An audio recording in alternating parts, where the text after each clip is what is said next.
the Minnesota Lynx. They could fit 12 people on the roster, and their starting five should be pretty much the same as last year. Courtney Williams, McBride, Carlton, Napheesa Collier, and Alana Smith.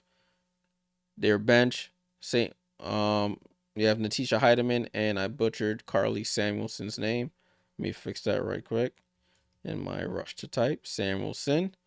Carly Samuelson was acquired this offseason in a trade between the Wizards. Oh, I said the Wizards, the Mystics, and the Lynx. So that puts them at 7 out of their 12 players.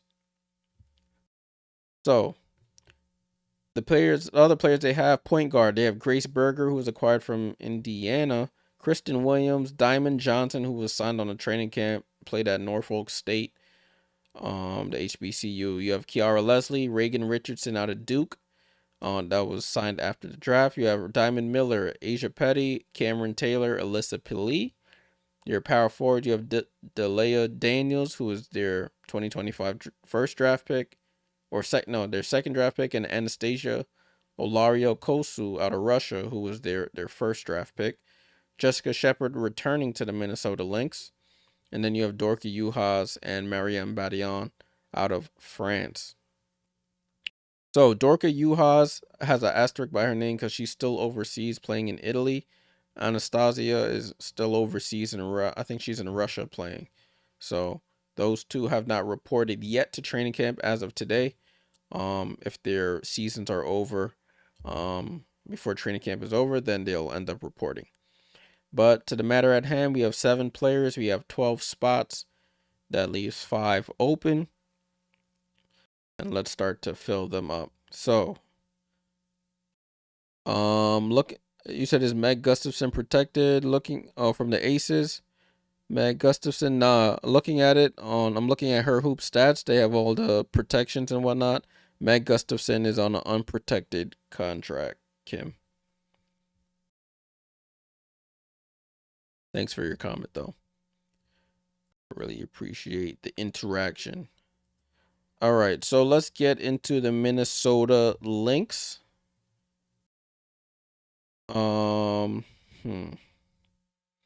This is interesting to me. I don't know where they go. Do they still trust Diamond Miller? She's been injured almost every season they played. Yeah, see, Con landing on the same wavelength as me. Diamond Miller hasn't lived up to the expectations since being drafted second after Aaliyah Boston.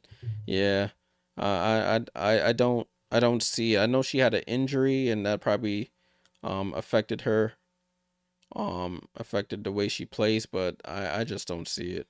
They've given her opportunities and it just hasn't panned out, in my opinion.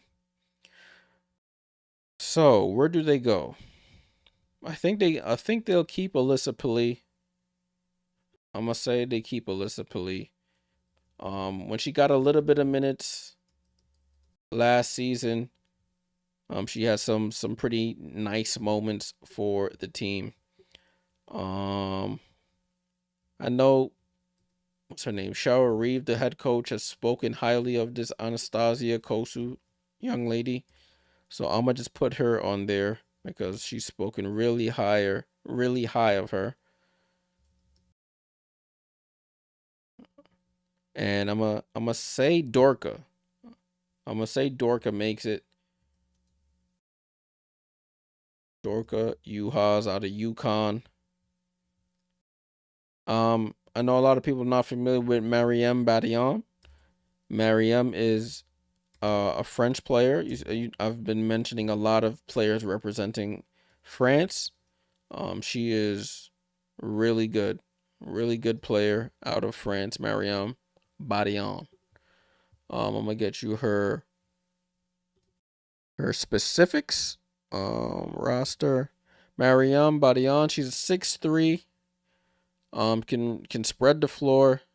She is really good. I forgot what team she plays for. I was watching some games. I think she played for Fenerbahce with Niara Sabli and Gabby Williams and Emma Mieseman this offseason.